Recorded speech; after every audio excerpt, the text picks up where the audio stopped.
Glidden has sponsored the Colorful Classrooms campaign as a way of helping schools create learning environments, enhance their learning environments through the use of color and design.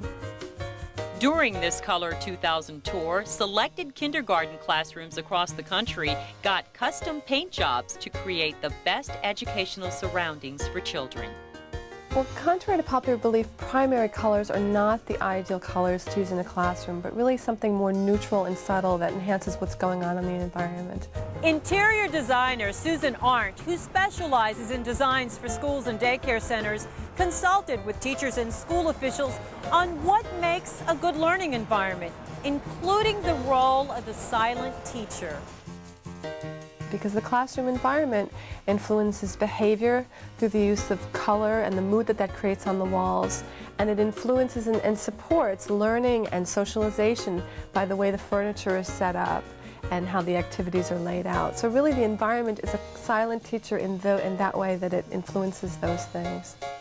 For more information on splashing some color into your child's classroom or playroom, just log on to Channel 5 at noon. If you've ever painted a room in your house, you know what a difference color can make. It can also make a difference in how children learn. My guest today is Susan Arndt, an interior designer and Montessori certified teacher who specializes in designs for schools and daycare centers. Thanks for joining us, Susan. Thank you, Jennifer. What are the colors that make a classroom ideal for learning? Contrary to popular belief, primary colors are not the ideal colors to use in the classroom, really something more neutral and subtle, because in the classroom there already is a lot of color on the toys, the children's clothes, and the activities that the teacher puts on the wall. So the colors should be subtle and neutral and enhance the space. So Susan, what should our viewers do at home if they want to make the home a more conducive place for learning? The most important thing is to get the children involved especially in their bedrooms, the choices they make about their rooms, and think about what they do in each area of the home and how you can make that more accessible to the child, especially when they're very young. Okay, well, Susan Arndt, we are out of time. Thank you very much for joining us today. Thank you. Are sponsoring our little interview here. Talk a little bit about this campaign. Well, Glidden sponsored the Colorful Classrooms campaign as a way of helping schools improve the quality of their learning environments, as I said, for classrooms throughout the United States through the use of color and design. Susan Arndt, coming to us this afternoon from Boston. Thanks very much. Thank you. Nice talking with you. Interesting. This is Susan Arndt with the Colorful Classrooms campaign joins us live from Boston this morning to explain. Susan, thank you so much for joining us. Thank you, Melanie. What's so magical about color in the classroom?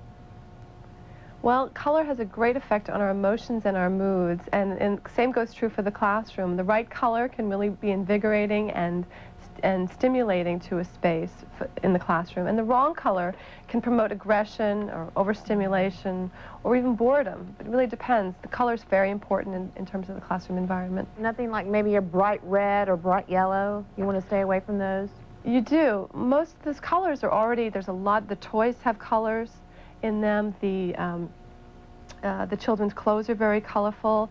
The activities the teacher puts on the wall are all very colorful. So really, there's already a lot of color going on in the space. And to have a wall full of bright color can be really overstimulating for a child after a period of time. Thank you so much. Some very good. Well, colors in a classroom can play a big role in your child's development. Color and design can add up to a great learning environment. So what colors are best?